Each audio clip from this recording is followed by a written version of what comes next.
Kita habis untuk topik 1.1, kita sambung. Kita ada type of control system, kita ada 3 jenis iaitu electrical, mechanical and fluid power.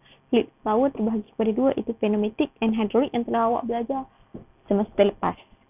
Okay, ini praktis. Most application use combination untuk meningkatkan dia punya overall efficiency untuk sistem tersebut.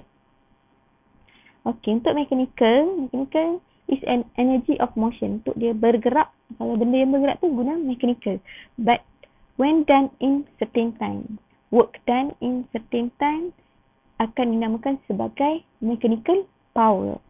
And then the machine that are device to use to convert and control the mechanical power. Biasanya kita guna mesin ni, contohnya motor. Untuk tukar daripada electrical power to mechanical power. Dan all machine have same principles. Prinsipal dia sama saja dan dia ada 6 jenis simple machine iaitu lever, awak boleh tengok ini, wheel and axle ni, pulley ni, inclined plane ni, wedges macam paku ni, screw ataupun alat gerudi. Okey, seterusnya untuk electrical control system. Electrical control system ada alternating current dengan direct current. Dia ada 2 jenis current. Yang ini kita namakan sebagai AC, manakala ini kita namakan sebagai DC. Okey, untuk DC ni dia boleh store dalam bateri. Kalau macam solar tu dia kira sebagai DC. Commonly used in electronic because its flow a current constant. Dia punya adalah constant. Kalau kita buat graph dia, itu je kalau untuk AC. And for the low voltage to do the large amount of work. So biasanya voltage dia adalah rendah. Yang untuk AC pula most common untuk industry and home. Sebab apa? Sebab kalau cucuk plug, yang dekat plug tu adalah AC. AC dia punya current dia alternating current, naik turun gitu. Okey, kenapa kita guna AC untuk household and industry? Sebab ia mudah di-generate daripada power plant, sebab kita nak transmit over the large distance from the power plant. Power plant tu apa? Tempat jana kuasa ke rumah dan juga industri.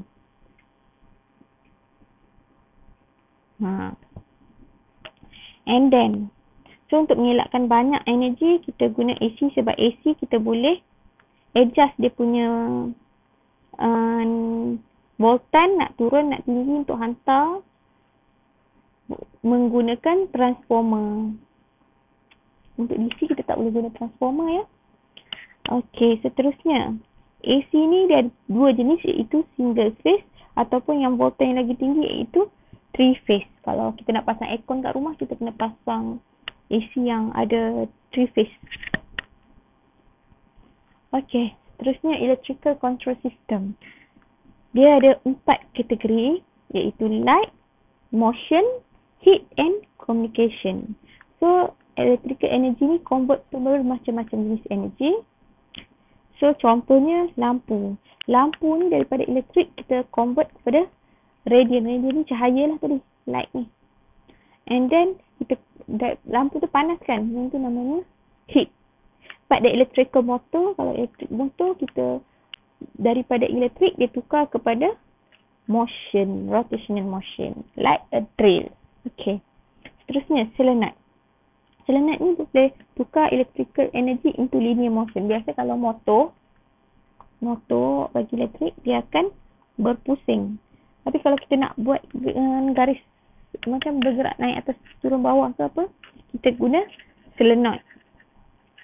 Walaupun kita boleh tukar jenis gear apa semua, tapi yang secara elektrik ni kita boleh guna solenoid. Solenoid ni dia macam ada gelung dawai, kita sambung kepada elektrik. Okay, kat gelung ni kita ada plugger. Ni coil of wire ni.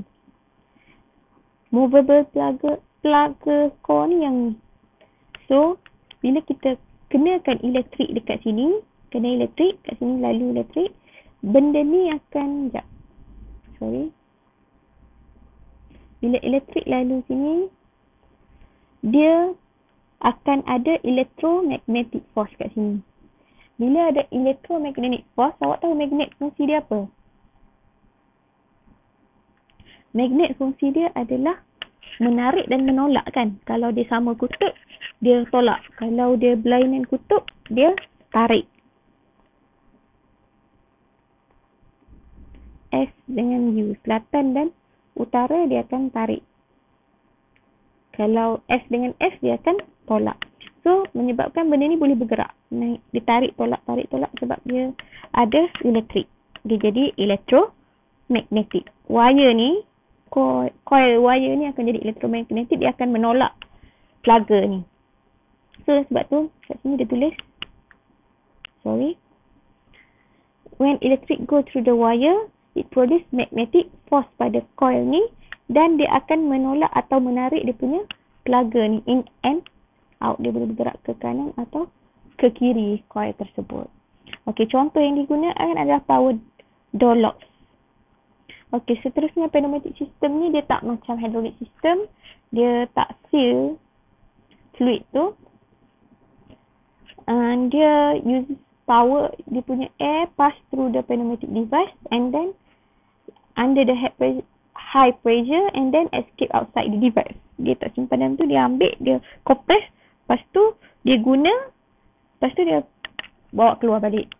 And high pressure air ni use untuk membuat kerja-kerja ni. Contoh lita ya, awak dah belajar semester lepas. Okey, seterusnya hydraulic ni kita guna fluid. So, fluid ni kita letak dalam benda bekas yang tertutup, dia tak boleh pergi mana-mana. So, kita paksa dia sebab fluid ni dia incompressibility, dia punya sifat, dan ability to transmit pressure. So, pressure tu dia transmit dari kanan ke kiri. Contohnya ini. Ni kita guna hydraulic power. Okey, ni comparison antara mechanical, electrical, pneumatic and hydraulic dari segi transfer energy, motion type, power of it and seterusnya lah. Awak boleh tengok one by one. Okey, ni juga sama juga perbandingan antara pneumatic, hydraulic dan juga elektrik. Saiz ni adalah saiz force dia, bukan saiz dia punya saiz sebenar. Okey, seterusnya advantage of automation system. Automation system ni dia boleh increase productivity. So, lagi laju dapat, lagi banyak quantity kita dapat. Provide optimum cost of operation. Dia jimatkan cost kita punya operation. So, apa-apa kita berniaga, kita nak jimat supaya kita dapat untung lebih. To provide improve the product quality, bukan sahaja meningkatkan quantity, tetapi juga dalam masa yang sama meningkatkan quality. Then to reduce the routine check. So, bila kita guna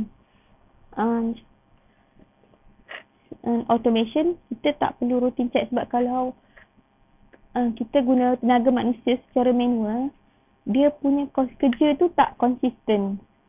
Konsisten.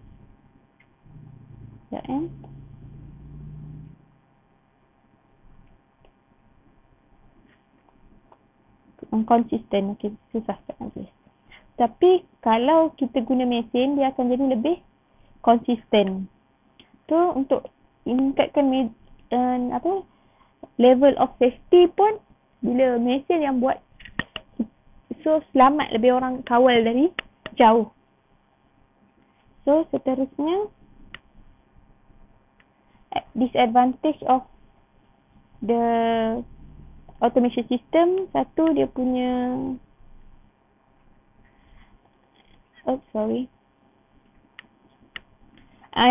unemployment rate increase sebab kita gantikan orang yang bekerja tu dengan mesin. Seterusnya dia ada technical limitation sebab kita tak boleh nak orang ni dia boleh masuk celah mana pun. Mesin ni dia punya pergerakan adalah limited. Okay, security threat and vulnerability may have limited level of intelligence, dia kurang bijak, dan juga mungkin orang panggil orang boleh masuk dalam sistem tu untuk ubah apa semua. Seterusnya, hackers. Hackers. Unpredictable development cost. So, mungkin cost dia awal-awal tu agak tinggi daripada rosak sistem data.